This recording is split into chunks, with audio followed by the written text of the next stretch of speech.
Hello guys, welcome to your channel in rational English classes. आपका बहुत बहुत स्वागत है रेशनल इंग्लिश क्लासेस में। प्यारे बच्चों, आज हम लोग पढ़ेंगे नाउन के बारे में तथा इसके प्रकार के बारे में। इसके कितने प्रकार होते हैं हम लोग अलग अलग से इसके बारे में चर्चा करेंगे।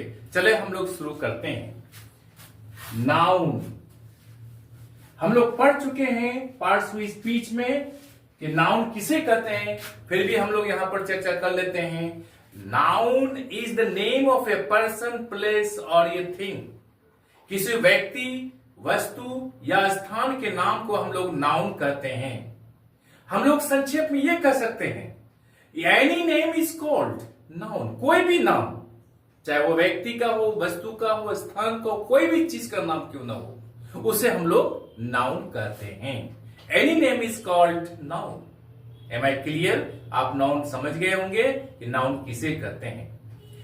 हम लोग अब पढ़ेंगे कि इसके कितने प्रकार होते हैं।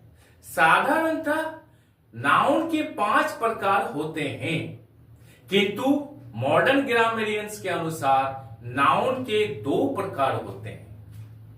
मॉडर्न ग्रामरियंस के अनुसार नाउन के 2 प्रकार होते हैं। कौन कौन?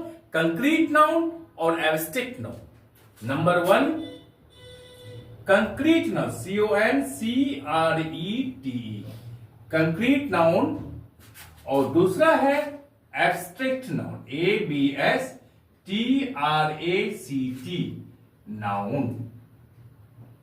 अब हम लोग क्या देखते हैं कि कंक्रीट नाउन के 4 प्रकार हैं।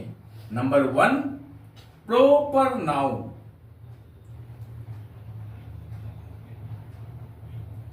Number 2 common noun,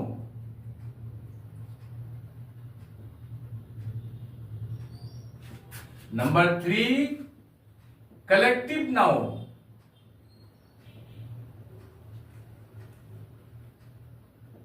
number 4 material noun,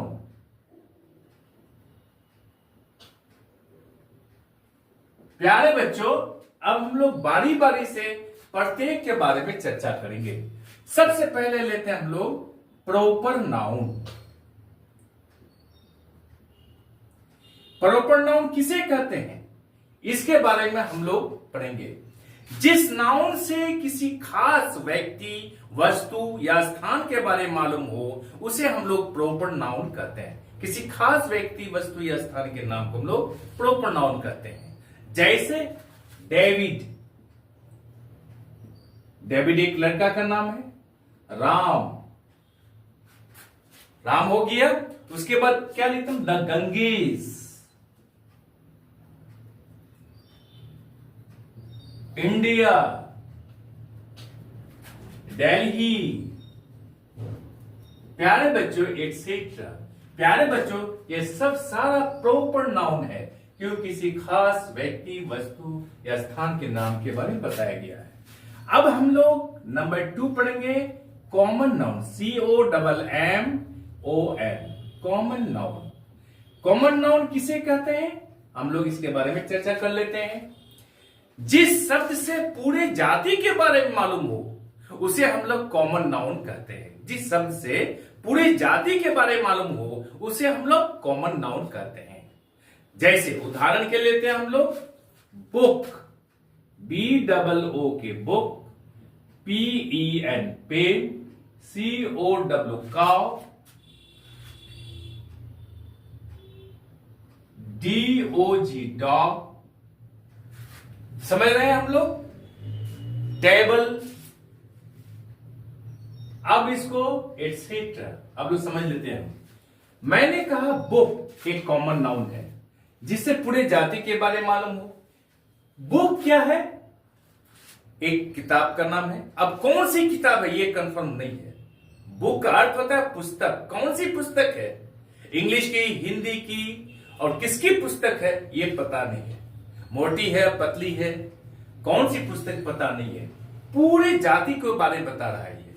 अगर हम लोग बोलते हैं काउ, काउज आर मिक, गाय सीधी होती है। इसका अर्थ ये होता है जितनी सारे गाय हैं दुनिया में, सभी गाय सीधी होती हैं। ये कॉमन नाउन है। इसलिए क्योंकि ये पूरे जाति को बता रहा है। Am I clear? आप समझ गए होंगे। जिससे पूरे जाति के बारे में मालूम हो उसे हम लोग कॉमन नाउन कहते हैं। Which is common to all is called common noun. अब हम लोग तीसरा पढ़ते हैं प्यारे बच्चों, collective noun. COLLECTIVE, collective noun. Collective noun, आपको नाम से पता चल गया होगा कि कलेक्टिव नाउन किसे कहते हैं। जिस शब्द से किसी व्यक्ति समूह या समूह के बारे में मालूम हो उसे हम लोग कलेक्टिव नाउन कहते हैं, अर्थात समूहवाचक संज्ञा को हम लोग कलेक्टिव नाउन कहते हैं। जिससे समूह या झुंड के बारे में मालूम हो। जैसे उदाहरण के लिए हम लोग लेते हैं आर्मी। आर्मी समझ रहे हैं? उसका क्या अर्थ होता है? सैनिकों का झुंड। फ्लीट, FLEET, फ्लीट, जहाजों का झुंड या बेड़ा। Class, CLASS, class. क्लास में एक बच्चे नहीं होते हैं, बहुत से बच्चे होते हैं। ठीक उसी तरह से heard, HERD, heard, etcetera. Heard का अर्थ होता है मवेशियों का झुंड। प्यारे बच्चों, अब समझ गए होंगे कि कलेक्टिव नाउन किसे कहते हैं। कलेक्टिव नाउन वह है जिस व्यक्ति समूह या वस्तु समूह के बारे में मालूम हो उसे हम लोग कलेक्टिव नाउन कहते हैं। एक और इसमें एक कंसेप्ट है कलेक्टिव नाउन में, हम लोग समझ लेते हैं। कभी कभी हम लोग देखते हैं क्या कलेक्टिव नाउन और नाउन ऑफ मल्टीट्यूड आता है, इसमें क्या अंतर है? याद रखिएगा, जिस कलेक्टिव नाउन से इसके अंतर्गत व्यक्तियों का अलग अलग बोध हो उसे नाउन ऑफ मल्टीट्यूड कहते हैं। फिर ध्यान से सुनिएगा, जिस कलेक्टिव नाउन से इसके अंतर्गत व्यक्तियों का अलग अलग बोध हो तो उसे हम लोग नाउन ऑफ मल्टीट्यूड कहते हैं। अब हम लोग ये साबित करें, ये समझें कि नाउन ऑफ मल्टीट्यूड किसे कहते हैं और कलेक्टिव नाउन किसे कहते हैं। इसको हम लोग उदाहरण के द्वारा समझते हैं। यहां लिखता हूं मैं collective noun, COLLECTIVE, collective noun. यहां पर लिखते हैं हम लोग noun of multitude, noun of multitude. प्यारे बच्चों, इन दोनों का स्पष्ट करके उदाहरण के द्वारा मैं समझा रहा हूं। उदाहरण है the jury consists, the jury consists, the jury consist of 5 persons।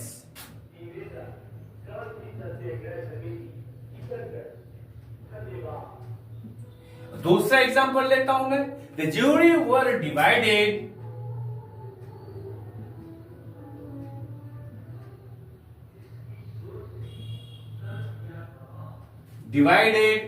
in their opinions।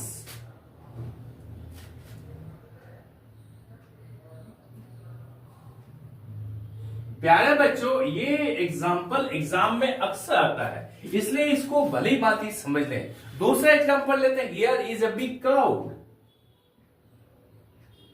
Here is a big crowd. दूसरा एग्जाम्पल लेते हैं हम लोग, the crowd were fighting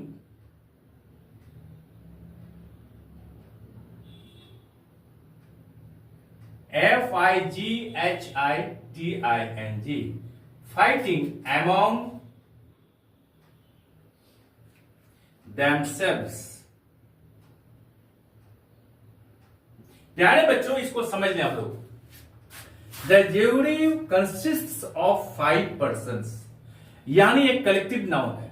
jury किसे कहते हैं? जैसे 2-3 जस्टिस या जज एक बेंच बनता है, उसमें बैठे हुए रहते हैं। ट्रायल, केस का ट्रायल होता है, हियरिंग होती है, बहस होती है। उसमें क्या करते हैं, एक बेंच अगर बैठती है, 2 बेंच नहीं, एक बेंच बनती है, तो ज्यूरी का अर्थ ही होता है कि एक बेंच में 2-3 आदमी रहते हैं। तो एक बेंच हुआ, एक ज्यूरी हुआ हो, तो इसलिए वो कलेक्टिव नाउन है कि ज्यूरी में 2-3 आदमी है, इसलिए वो 2-3 आदमी हुआ तो ये कलेक्टिव नाउन है। याद रखिएगा, इसके साथ सिंगुलर वर्ब का प्रयोग होता है, the jury consists of 5 persons, ये जूरी जो है ये 5 आदमी का है, यानी 5 जज बैठे हुए हैं, या कोई भी डिसीजन लेने के लिए कोई अगर कमेटी बनती है तो 5 आदमी का है, तो उसको हम ज्यूरी कहते हैं। फिर उसी तरह से अगर 3 जज बैठे हुए हैं, 3 जस्टिस न्यायाधीश बैठे हुए हैं, वो अगर जजमेंट कर रहे हैं और तीनों अलग अलग अपना ओपिनियन दे रहे हैं, तो इसका अर्थ यह हुआ है तो कलेक्टिव नाउन, लेकिन उससे अलग अलग व्यक्ति के बारे में मालूम पड़ता है, तो इसलिए उसके साथ प्लूरल वर्ब का प्रयोग होगा और वो नाउन ऑफ मल्टीट्यूड कहलाएगा। जैसे द ज्यूरी वर डिवाइडेड, यानी ज्यूरी क्या है, बटे हुए थे, विभाजित थे, इन देयर ओपिनियंस, अपने अपने विचारों में, अपने अपने विचारों में, अपने ओपिनियंस में वो लोग क्या थे, विभाजित थे, बटे हुए थे, क्योंकि तीनों आदमी जो जजमेंट दिए तीनों का अलग अलग था, तो वो नाउन ऑफ मल्टीट्यूड हो गया।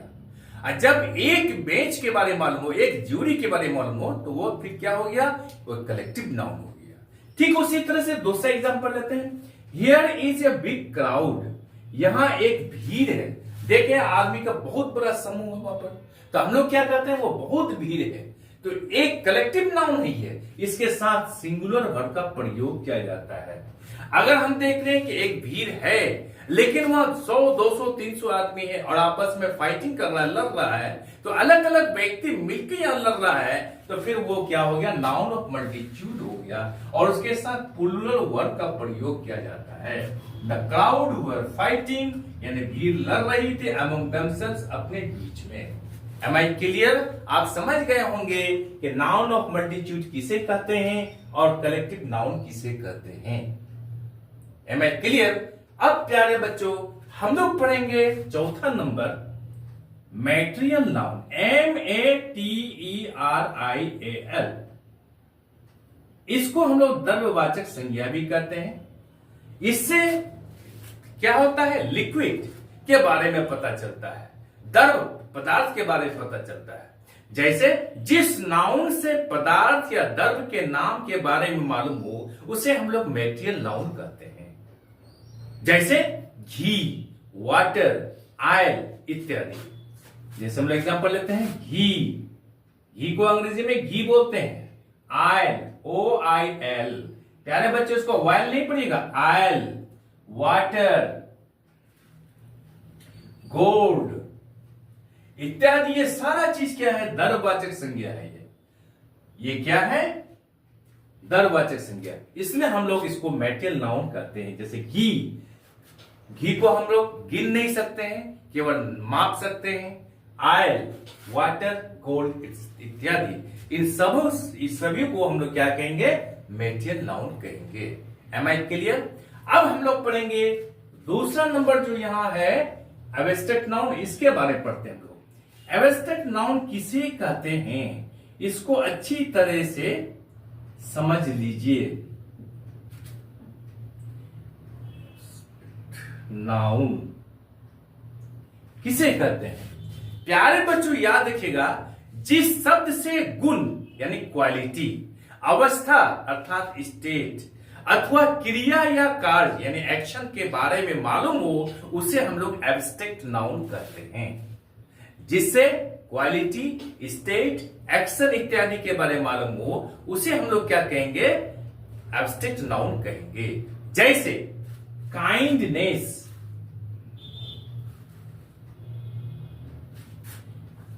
दूसरा एग्जांपल होता है चाइल्डहुड, ऑनेस्टी एटसेट्रा।